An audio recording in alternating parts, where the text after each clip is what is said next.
Mengapa penelitian itu adalah suatu hal yang sangat penting? Karena esensi dari penelitian adalah untuk menemukan kebenaran dari pertanyaan-pertanyaan yang ada. Kebenaran di sini adalah kebenaran dari suatu kejadian, situasi, pola hubungan, atau bisa juga kebenaran dari solusi atas persoalan yang ada. Lantas muncul pertanyaan, sebenarnya kebenaran itu apa dan bagaimana cara menemukannya?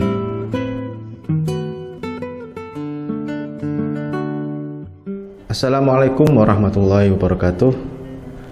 Bagaimana kabar teman-teman semua? Semoga kita semua dalam keadaan sehat dan dirahmati Allah. Dan bagi teman-teman yang sedang sakit, saya doakan semoga mendapatkan kesabaran dan semoga diberikan oleh Allah kesembuhan. Amin amin ya rabbal alamin.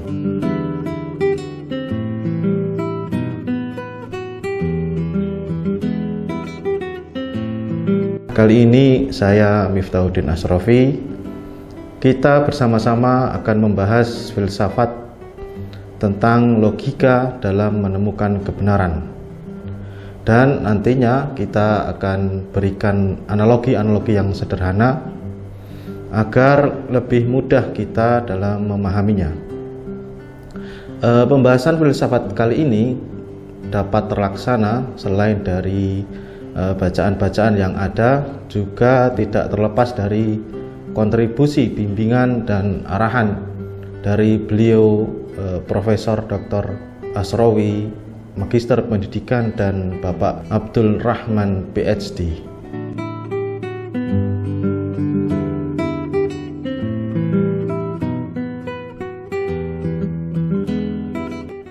Oleh karena ruang lingkup dari materi kebenaran ini luas, maka perlu adanya pembatasan atas apa yang akan kita bahas kali ini. Kali ini kita akan membahas kebenaran dalam konteks ilmiah dan bukan kebenaran dalam konteks absolut, yaitu kebenaran yang berasal dari Tuhan.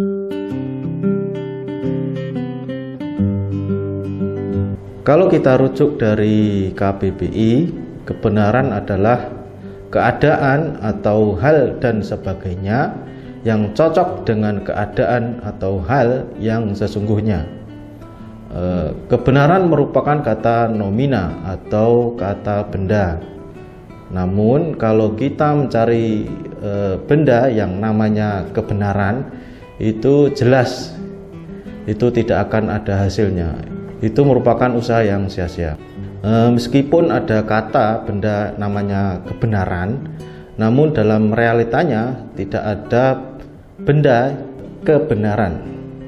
Yang ada dalam kenyataan secara ontologis adalah sifat benar.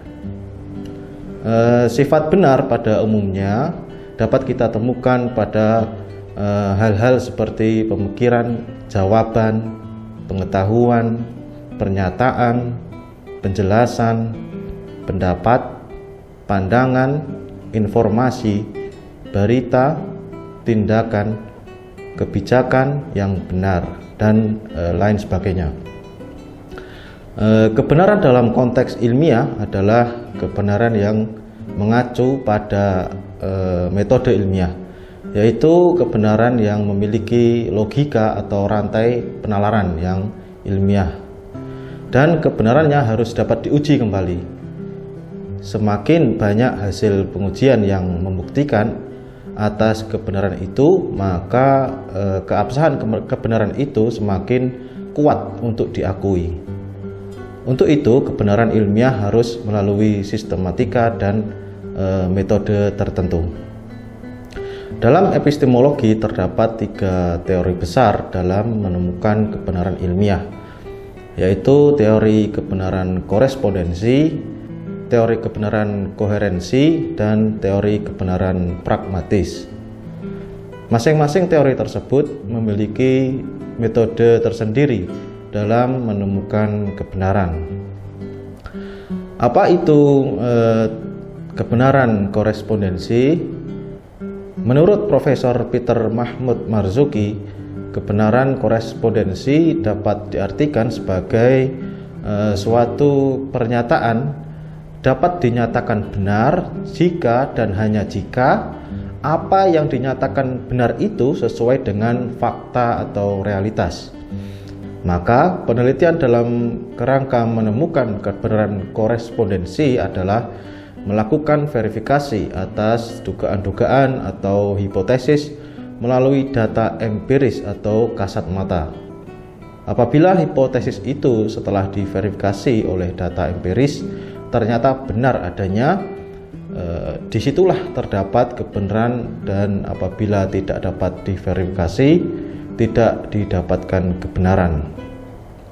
Sederhananya dapat dianalogikan dengan sebuah pernyataan atau hipotesis. Contoh misal, media mozaik dapat meningkatkan kemampuan motorik halus anak. Apakah pernyataan itu benar? Tentu harus dilihat dulu fakta empirisnya seperti apa. Ketika fakta yang ditemukan bahwa media mozaik itu memang meningkatkan kemampuan motorik halus anak, berarti pernyataan itu tadi adalah suatu kebenaran. Itulah yang disebut dengan kebenaran menurut teori korespondensi. Lalu apa kebenaran koherensi itu? Menurut Jujun Sumantri, suatu pernyataan dianggap benar bila pernyataan itu bersifat koheren atau konsisten dengan pernyataan-pernyataan sebelumnya. Jadi menurut teori koherensi, suatu pernyataan itu benar atau salah adalah apakah pernyataan itu sesuai atau tidak sesuai dengan pernyataan atau proposisi yang ada.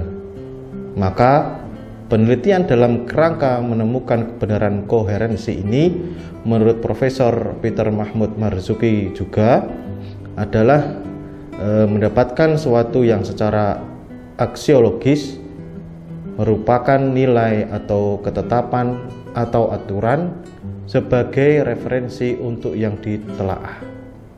Dan dalam hal demikian bukan fakta empiris yang diperoleh, melainkan kesesuaian antara sesuatu yang hendak ditelaah dengan nilai atau ketetapan atau aturan atau prinsip yang dijadikan referensi. Jika terdapat kesesuaian di antara kedua hal tersebut, itulah yang disebut kebenaran, dan apabila sebaliknya tidak ada kebenaran.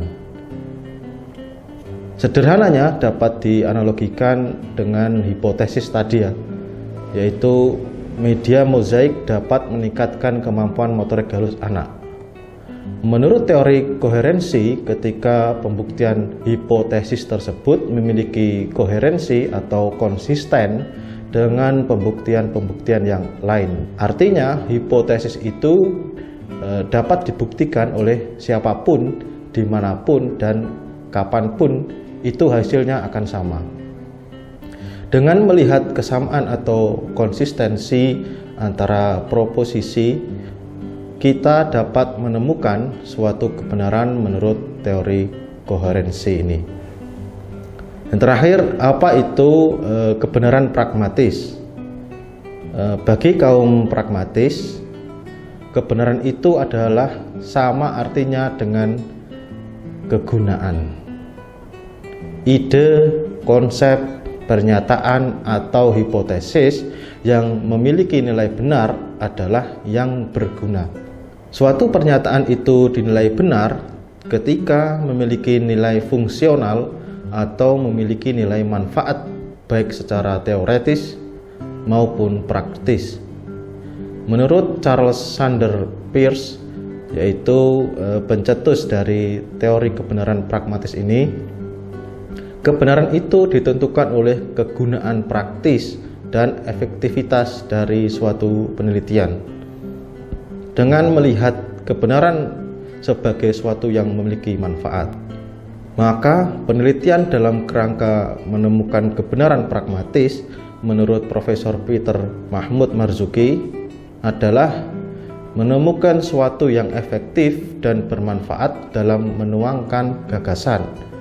Dalam hal demikian, sama halnya dengan teori kebenaran korespondensi, masalah-masalah nilai atau sesuatu yang tidak memberikan manfaat secara lahiriah tidaklah menjadi kajian dari teori kebenaran ini. Nah, demikian pemaparan mengenai apa dan bagaimana kebenaran itu dalam konteks epistemologi atau ilmiah. Semoga dari pemaparan yang singkat dan sederhana ini dapat bermanfaat bagi teman-teman semua. Jumpa lagi di pembahasan-pembahasan berikutnya. Terima kasih.